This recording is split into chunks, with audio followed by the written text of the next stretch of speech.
And these are some other potential ways. So there'll be some that you've spoken about, others that are pretty simple as well. Don't have a printer at each desk, have one per office and locate it further away. We used to have one, I used to have one next to my desk, now our printer is outside of our office. So they have to get up and go. Don't have personal bins, I don't have a bin. So every time I want to put something in the bin, I have to get up and go out the corridor. Okay. I think, did I hear someone saying about getting up for phone calls or something like that? If you're on the phone, be on your feet. Okay. That's quite simple.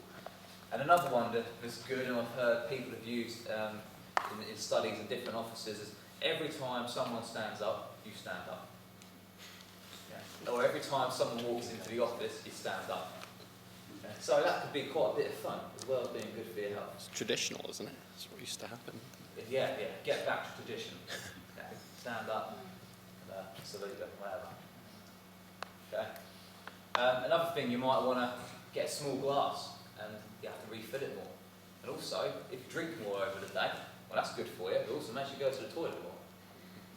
Then you might want to pick toilets that are further away. So this is an example of a height adjustable desk.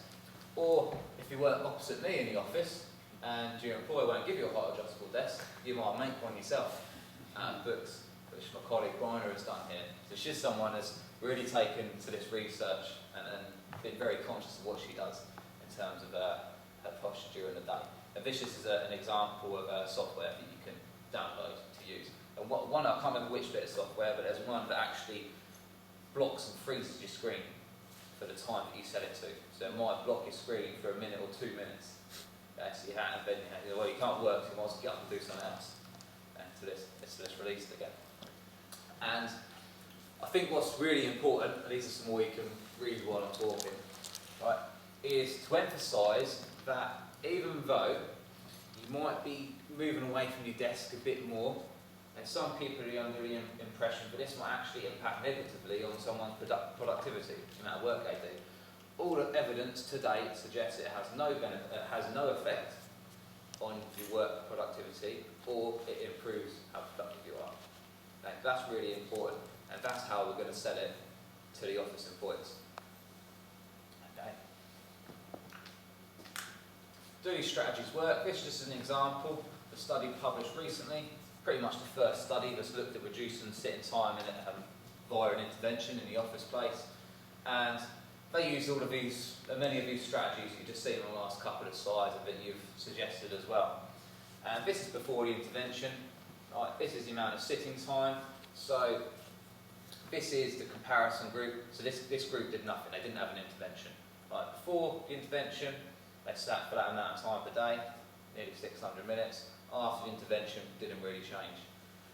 The individuals that were guided and advised on all of these different strategies, they reduced their daily sitting time by 76 minutes per day. Okay, that is a heck of a lot. Right, and see up here, they use height adjustable desks, hence the quite large increase in standing time. Right, this is over 8 weeks, this study was. Okay, so it was 4 weeks. Okay, they then done this study again, 8 weeks on a larger population, and showed that it was still effective. And they're now doing a study using the government in Australia over hundreds of individuals. If that's been effective, we'd be pretty confident that the intervention they use is good, a good way to go. So that's at work. We also need to think, well, not everybody has an office job. So what about the individuals that aren't working in the office? Some individuals, of course, are up on their feet all day as part of their job. That's great. Yeah, like most of you probably. Yeah. That's great. Disease risk is going to be very much lower. Right? But there are elderly individuals, individuals at school, people that are unemployed, and people who are in other type of job domains where they're not at a desk all day but still sitting down. So what can we do? Well, instead of you going to your dog saying it's walk time, your dog might come to you. Yeah? You'll do well to train your dog to do that. As we've seen on Britain's Got Talent, anything is possible with an animal. Alright. So what you need to do, what you might want to do with clients or friends, family, whoever you're going to take this to, is first make them aware of the risks of sitting. And over the last year or so, I've probably had about 15 or 20 different postcards like this come through via an email, someone or another, identifying in a nice, illustrative way, different risks that accompany this prolonged sitting. So you might sit down with one of these cards and say, look, this is the amount that your risk might increase at this health outcome.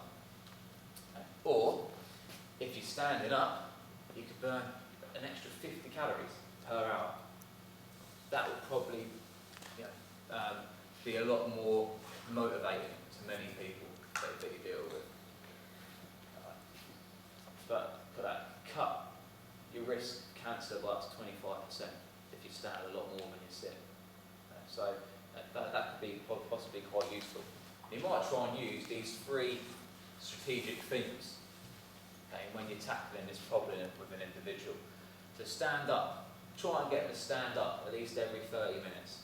Don't sit for 30 minutes or more without having got up. And either just got up or moved around and done something.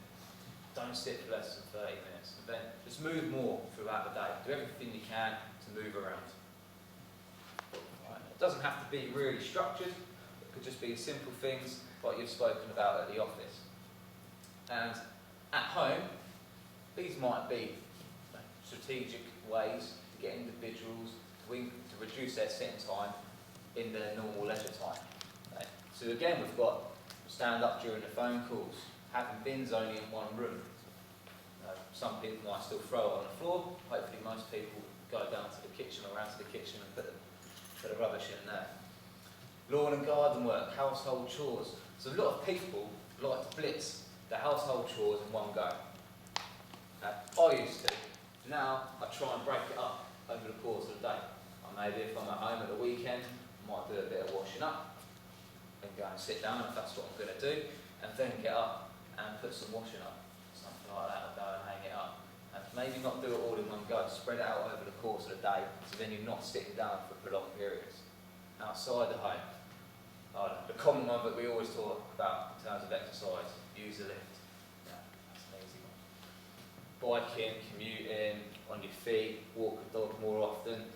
These are quite often things that you associate to moderate intensity activity, which is fine. You can meet your government guidelines that way, but also it's a good way to try and reduce the sitting time. And you just spoke about these earlier, so your clients, whatever, they might want to get hold of an app that's for free, an Apple Watch, something like that. These are pretty cheap now. It's a type of device, pop it on your wrist, and they'll vibrate. You can set it, sometimes, some of them you can set to vibrate however often you want, 15 minutes, half an hour, and they can be quite good and stimulating tools to get up and move around. So, a couple of take-home messages on the last slide. I suppose one I probably should have highlighted and put bold, underlined, put a circle around it is avoid prolonged sitting periods. Okay? Try and stand up more, sit less. Move more often as well. Okay, so that's that. All right, thanks for listening. Thanks for standing for the second half.